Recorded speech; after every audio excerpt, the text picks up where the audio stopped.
happening in the world of sports, and we've started locally, because this week local is taking precedence, especially given what's happened in rugby. Now, staying with local, we switch our attention to our league. Our league is towards climax, and tomorrow there's a big game. I feel like it's a winner take all game, Kwalimwa. Yep. It's Tusker versus Kogalo. Yep. On the log, as you can see, Tusker have the edge only just. They have what? They have a 1 point lead? A point, yeah. They have a point lead. They're on 64. Kogalo are on 63. Now, Tusker have won 3 of their last 4. God have won 1 of their last 3. And this is match day 31. And the league has how many games? 34 games. So it will be 3 games to go after tomorrow. Yep. Do you think Tusker will have enough to see off Wontimbe? I think Gor Mahia flattered. I've gone off the rail in the last few games. In my opinion, they've lost matches they don't normally lose, especially the derby. I think as well losing the domestic cup was not good for coach Jonathan McKinstry, getting eliminated earlier on. And then it has also coincided with the loss in form of their 2 main players, Patrick Kadu and Benson Omala. Omala is not scoring as much as he was scoring in the first leg. But he was scoring well, then you guys brought him Kadu. Yes, to complement him. Or you don't fix what's you not added broken. Yeah, you added spice, then ikakuwa mingi badala kukua kidogo. So when you look at all these, you feel like Tusker have a slight edge over Gor, especially that they're on top. Tusker won the first leg of this game. So yes, to answer your question, yes, I do believe Tusker can, and Tusker have done it before. They have won the league before under Matano. Yeah, the defending champions. So anyway. I think they are capable of going all the way. I think the key thing for me is the fact that Matano is there and he's the man. The lion, as he calls himself. He knows what to do. He's been here before, bought the t-shirt. He's done this. He's the most successful coach in the new age Kenyan Premier League. Sofapaka as well? Yes, in 2009. With Sofapaka in 2009, with Tusker in 12. Yeah. Then there's 2 more he's won with Tusker. Yes. He's without a doubt the most successful coach. He's got the experience. He knows what to do. People may not agree with his direct football. People may not agree with the fact that he's said to be very harsh in training, which I don't think so. I think he does exactly what a coach should do.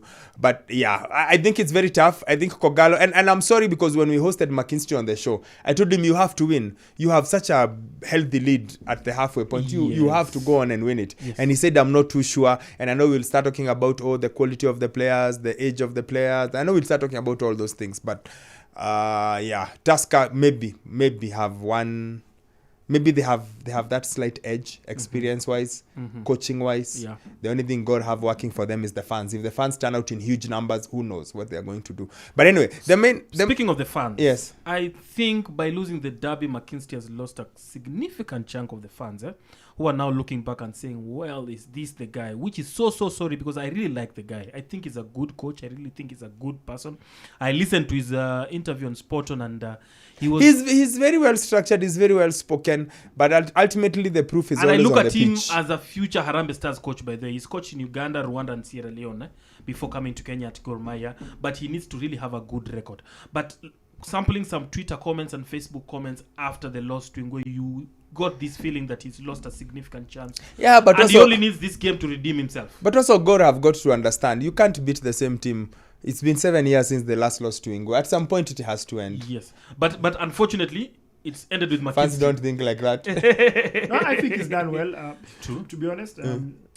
Because remember, even when he had the interaction with him, he was saying, look, the troubles that he had, because he wasn't able to have players. He's like awesome. You can't sign. So he had to work with what he has. So once everything stabilizes and he's able to have the players that he wants and they're able to actually do a bit of signings and stuff, I think that's the team to watch for the next season. Of course, even this season they can still it's 4 games to go. Yeah. So I have a feeling God will have the one better over Tusker. They'll find a way. I think they'll have one better over Tusker on Sunday. It's going to be good. It's going to be tough. But yes, we wish them all the best. And for people who kept saying, oh, why is Fira talking this and this about Omala, I hope they can finally see the sort of development that he was talking about that maybe is not quite there. Yeah. But again, the young man is young, well, relatively young. Hopefully he can go on and build on it. Now, the main story coming out of this week was the fact that we are not going to have any Nick Mwendwa, the president, in an interview with one of our fellow journalists, I saw it on Twitter, and he said, there is no money. There is simply no money. We are not going be able to have any money on, and because we just don't have money. I don't know what you guys think about it, because officially hii wiki hii season ni mpira ya makofi. Officially ni mpira ya makofi. Part of the back. It's been a good job. Asanteni sana. Nzuri sasa, and then nyumbani next year. It's expected. You can imagine the kind of season that has been there this year. Of course, they didn't have a title sponsor. If I'm not wrong, the clubs at least have individual sponsors, one off. And obviously, we know the tribulations and trials that the administration had experienced in the build-up to now to this season. So, it's unfortunate, but it's understandable as well, because you see the goodwill for sponsors to come on board wasn't there. It wasn't there. Let's just be realistic, because obviously that's the main reason. Yeah, I know. No, I'm laughing because what you're saying is the truth people don't want. It's a painful truth. It's the truth people don't want to hear. Because there were no sponsors. There's nothing. Sufur bin Sufur. Guys, I listened to Mwendwa on Spot On, I think. He's always talking about there are good things coming. There are good tidings around the corner. Yes. And he talked about it, and I got excited. But I really don't buy the reason for there not being prize money this season to the fact that we don't have a sponsor. I mean, this is not the first time. But where will you get the money from? It's not the first time. I mean, the women, for how long have they just been playing the league and going home? Playing the league and going home. So this year they are getting what? 300K? Yes, They but should be getting 300,000, I can as well give that to them. Yeah, true. No, here's the thing. You hear Bernard's argument. Bernard's argument is this. Listen, the federation wasn't even in office until November. Was it November? When did they come back? The ban was lifted in November last year. The office came back in November last year. Yeah. Before then, there was caretaker committee. So they've come back in November. November to May, Bernard is wondering, where are we getting the money from? And I'm responding by saying, James, Yes, yeah. there have been several issues. What Bernard is saying is right, but it's just an excuse for this season. There are very many other seasons. I'll give you an example. There are very many other seasons we've had a sponsor. I disagree. And referees, just hold on. We've had a sponsor, and referees have gone for 2-3 months without pay.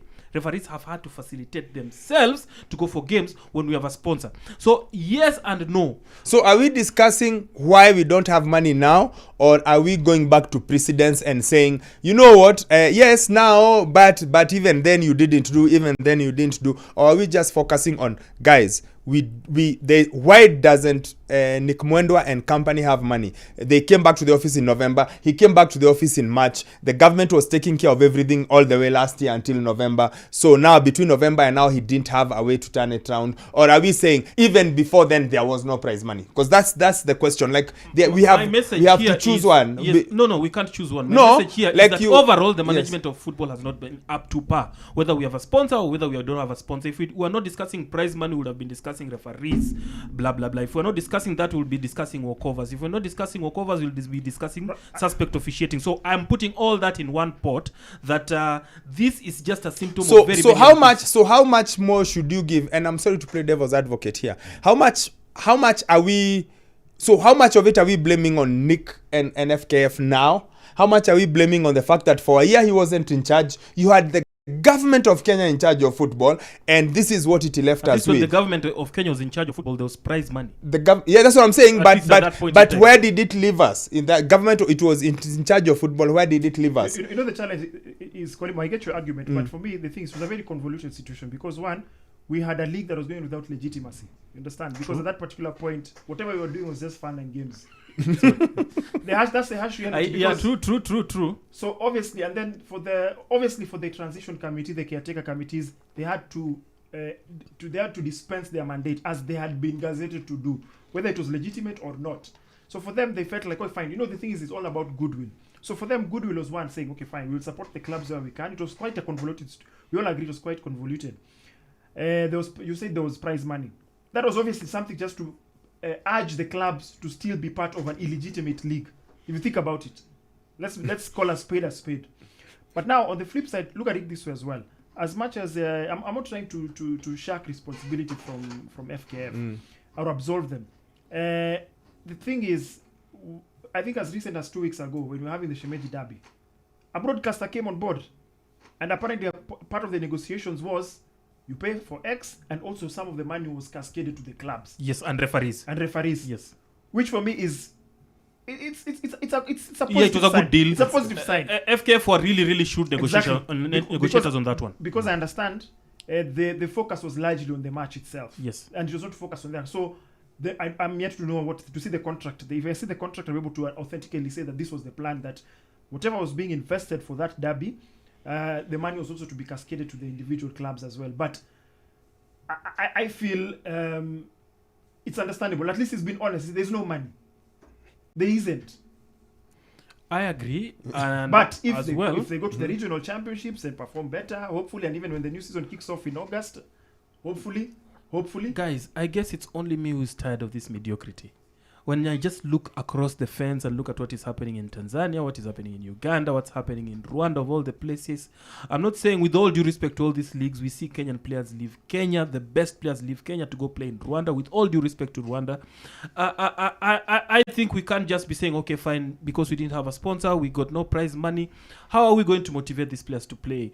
Why would Gor and Tusker go all out tomorrow if there's nothing to play for it at the end of the season apart from a coffee in this age and era? I believe overall we should do better. As I said on Spot On, Nick Mwendo spoke and had me excited, had me salivating, waiting for next season.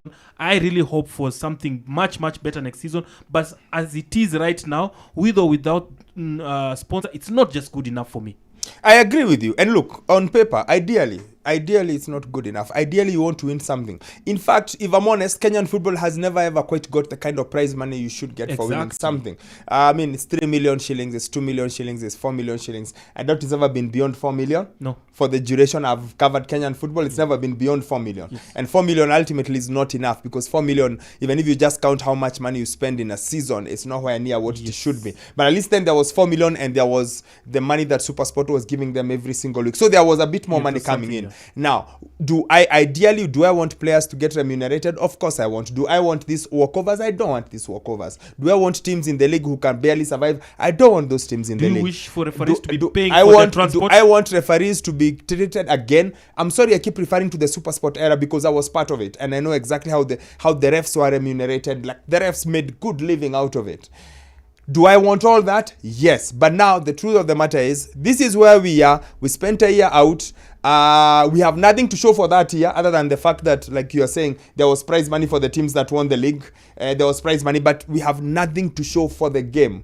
If anything, we feel like we have had to, once that period ended, it's like we have had to go back to the start of that period and start again. So the most we can do is, and in trying to be as maybe as fair, or maybe it's hope, maybe I'm just a Rohoju kind of person, I just hope for hope, or maybe I buy too much into conversation. I want to say, okay, this season was all messed up. That's fine. Just like I spoke about the bid, and I told Bernard, listen, I'm not worried about the June inspection. The July. Yeah. No, I'm worried about a year from now. Mm-hmm. How much will we have moved? Yep. I'm worried about 2 years from now. I'm going to do the same thing with football. I'm going to say, you know what? Okay, government was in charge for a year. We are not sure what we saw. Now you've been back in the office for 4 months. You say you don't have the money, you don't have this. Could you maybe have pulled $10,000 from here, squeezed FIFA's development money and do this? Maybe. But I'm willing to give you the benefit of the doubt.